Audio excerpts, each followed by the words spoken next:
Stop scrolling, because China just told the United States, take your beef and go home. Overnight, 150,000 tons of American beef vanished. No warning, no negotiation, no wiggle room, just flat-out rejection.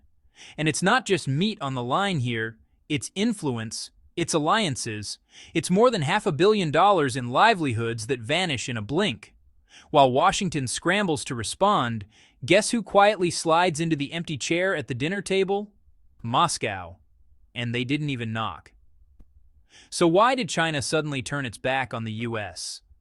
And why is Russia emerging as the biggest winner? According to Reuters, this rejection followed a series of unannounced inspections at key ports in Guangdong and Shanghai, launched just 48 hours after the US increased tariffs on Chinese electric vehicles. Officially, Beijing claims it's about health standards, but analysts at Rabobank and the Peterson Institute argue this is calculated retaliation. You don't reject $500 million of beef over a paperwork issue, said Chad Bound, senior fellow at PIIE. To put it in perspective, U.S. beef exports to China hit $1.28 billion in 2024, up from $957 million the previous year. This makes it one of the fastest-growing and most lucrative American trade lines. Cutting it off without prior diplomatic notice is a signal, a deliberate pivot rather than a routine regulatory enforcement. But why strike now, and why hit American agriculture directly? The fallout was immediate and painfully personal. Over $520 million in orders were canceled or rerouted within just 2 weeks. The USDA reports that ranchers in Texas, Kansas, and Nebraska, home to over 70% of beef bound for China, were suddenly left with full inventories and no buyers. Nebraska cattle producer Clayton Ree told the Wall Street Journal, "We prepared shipments for Q2 based on January projections. Now we're selling at a loss to domestic buyers who won't touch these volumes." Wholesale beef prices tumbled 7.3% between March 5th and March 18th due to oversupply, according to USDA data. The ripple effects extend far beyond ranchers. American Cattlemen's Association President Ethan Lane told Bloomberg, "China was our growth frontier. Losing them sets back years of investment. Downstream industries, feed suppliers, trucking companies, cold chain logistics are all facing potential layoffs. But this wasn't random, it was precise, and it was political." The next question isn't only how this happened, but who made it possible. Trade tensions flared again in February 2025, when President Trump imposed 25% tariffs on $38 billion worth of Chinese EVs, batteries, and rare earths, citing national security and unfair competition. Within 72 hours, Beijing responded quietly but decisively by targeting beef imports under the guise of quality control. Data from Customs China shows rejection rates of U.S. meat products surged 430% compared to January, a clear, coordinated campaign rather than random enforcement. A Ministry of Commerce spokesperson told Xinhua, "Imports must meet safety standards regardless of origin."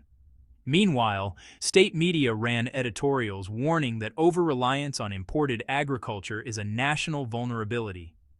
Trade experts, however, see the move as a chess play. Trump hits their tech, they hit his voter base, Wendy Cutler, VP at the Asia Society Policy Institute, told CNBC. Farm states are critical to Trump's re-election strategy, making the timing of China's move almost surgical in precision. And while the U.S. bleeds, another supplier quietly feasts. Russia, taking advantage of the sudden void, is stepping in to secure markets that were once dominated by American beef. Every ton of rejected beef isn't just a loss for U.S. ranchers, it's a gain for a global competitor. This isn't just trade, it's leverage, it's power. It's the kind of geopolitical maneuvering that leaves real people, ranchers, truckers, and communities, paying the price, while nations play a quiet, high-stakes game on the world stage. Russia's beef exports to China have skyrocketed, 312% year-over-year in Q1 2025, reaching 38,000 tons, more than 5 times the quarterly average in 2022, according to China's General Administration of Customs. How did Moscow move this fast? It wasn't luck.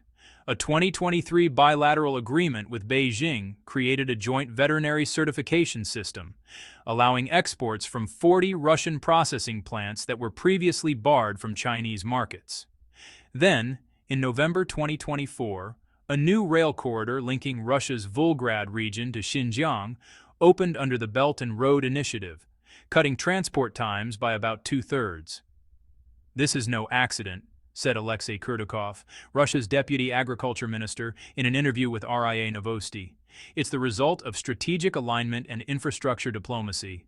The yuan-ruble bilateral payment system also removes the US dollar from the equation, a major sticking point in US-China transactions. Russia didn't just slip in. They were invited, taking advantage of a door left open by American tariffs. But can Russia really feed a market as massive and demanding as China's? In 2024, China consumed 10.6 million tons of beef, with imports accounting for nearly a quarter of that total. The U.S. alone supplied 285,000 tons last year. Even with its rapid growth, Russia still covers less than 15% of that demand. So, how is it planning to scale? The Russian government unveiled a $1.1 billion subsidy package in early 2025 aimed at doubling meat production by 2027, with a specific focus on export-oriented beef farms. 3 new mega feedlots are under construction in Voron and Kursk, each designed to raise over 100,000 head of cattle annually. Russia has land, labor, and now logistics on its side, said Olgayeva, a trade economist at Moscow State University. Skepticism remains over safety standards and cold chain reliability, but Beijing appears willing to absorb that risk for geopolitical loyalty. Yet Russia wasn't China's only option. Argentina, once the second largest beef supplier, has been struggling. Economic instability under Javier Milei's deregulation agenda sent inflation past 207% year-over-year by late 2024, delaying exports and destabilizing long-term pricing. Meanwhile, Australia, previously a preferred supplier, has faced lingering trust issues after disputes over barley and wine in 2020. Although some bans were lifted in 2023, sporadic inspections resumed in early 2025, and several shipments were rejected for exceeding microbial residue limits.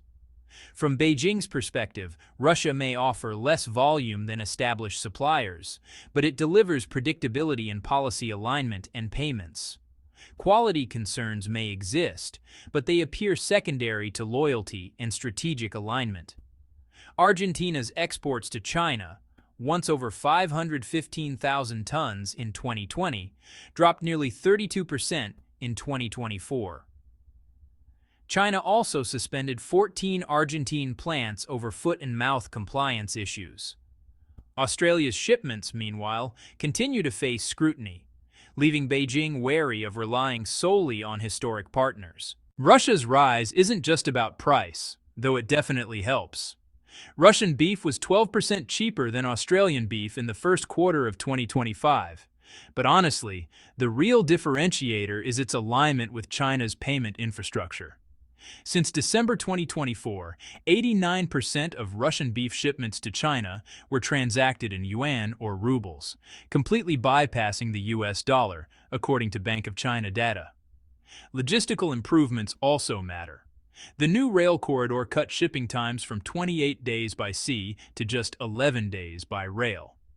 This combination of speed, payment stability, and political alignment has rebranded Russia from a fallback supplier into a strategic partner in Beijing's food security calculations. But this story isn't just about beef. It's part of a larger geopolitical shift, cloaked in agricultural trade. On March 7, 2025, China imposed tariffs on 711 U.S. agricultural products, including sorghum, almonds, pork, and dairy, representing $11.6 billion in annual trade.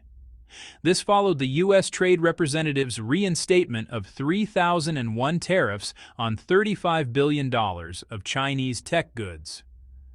According to the Wall Street Journal, this is the most comprehensive strike on U.S. farm exports since the 2018 trade war. USDA chief economist Seth Meyer warned that soybean exports alone, worth $14 billion in 2024, could drop by 22% in 2025 if these retaliatory barriers persist. "This isn't tit for tat," said Alicia Garcia Herrera, chief Asia-Pacific economist at Snatches. "It's long-term decoupling. The tariffs target politically sensitive red state exports, while largely avoiding critical inputs like lithium or semiconductors. In other words, this isn't just economic punishment, it's strategic disruption." But the bigger question now is whether the U.S. is already pricing itself out of China's food future. In 2022, the U.S. held 12.6% of China's imported beef market, generating between $1.2 and $1.5 billion in sales.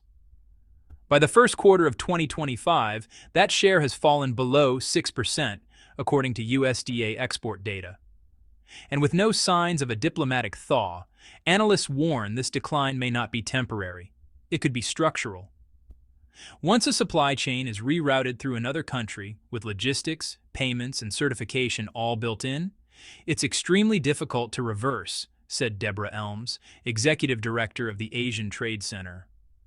In an interview with CNBC, she also noted that China's domestic beef production is rising, up 5.3% in 2024, thanks to state-backed investments in Inner Mongolia and Sichuan.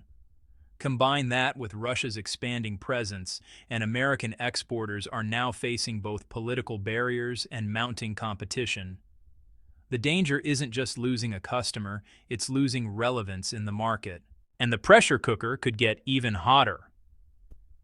By late March 2025, the U.S. announced plans to expand tariffs on an additional $18 billion of Chinese goods, prompting warnings from both the World Trade Organization and the European Union about the risks of escalating global disruption. While the Trump administration defends these tariffs as essential for strategic protection, U.S. Census Bureau data shows that agricultural exports to China fell by 27.4% in the first quarter alone, despite strong global demand. Retaliatory cycles shrink markets rather than protect them, said Chad Hart, agricultural economist at Iowa State University, in a recent Reuters interview. Meanwhile, China is locking in multi-decade beef contracts with Russia and Kazakhstan, often denominated in yuan, making dollar-based U.S. beef less attractive by design. If these trends continue, the U.S. risks losing permanent access to Asia's fastest-growing protein market. And without an exit ramp, this trade war could shift from a tool of leverage to a path of self-inflicted isolation.